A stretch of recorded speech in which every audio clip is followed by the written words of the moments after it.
Goeiemôre, ek is Nico van Wyk, ek is van Seil Stalwerke.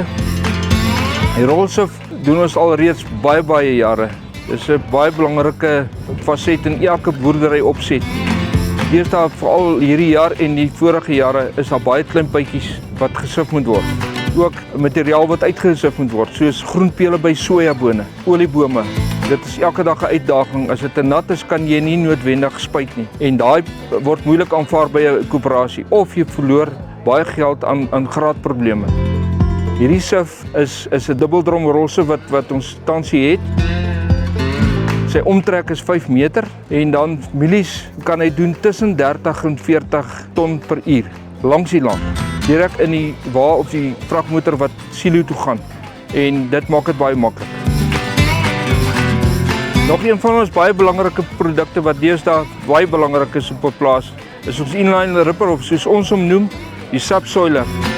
Belangrike veranderings op hom, mee te begin, die coil springs in plaas van bladvere, sorg dat daar behoorlike penetrasie is. Sy wegbreekaksie is op 2.2 ton en dan ook nog 'n baie belangrike ding is dat jou sluitdele op jou tande betreklik goedkoop is in vergelyking met ander produkte wat tans in die mark is. Hy doen baie goed, hy deurlig jou grond en as jy dit gedoen het en dit behoorlik gedoen het, is dit elke 4 of 5 jaar nodig om dit weer te doen. Jy kan direk agter die stroper kan jy met hom werk, omdat die tande sterker is, trek hy ligter en die deurvloei van die materiaal is baie goed. Agter my is die nuutste toevoeging tot ons tapkar reeks, 45.000 liter, met ander woorde 35 ton wat hy kan hanteer. Hy het tandemaste op. Goed, sy uitlaai kapasiteit is 5 ton per minuut. So dit maak dat hy baie vinnig uitlaai, maar daarmee saam, jy kan bottom dumping doen, as ek so kan sê, jammer vir die Engels.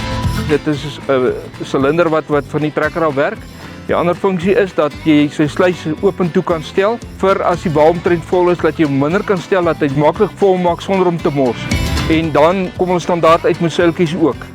Al ons tapkarre kom standaard met seiltjies ook, dat jy hom wel kan toemaak as dit nodig sou wees.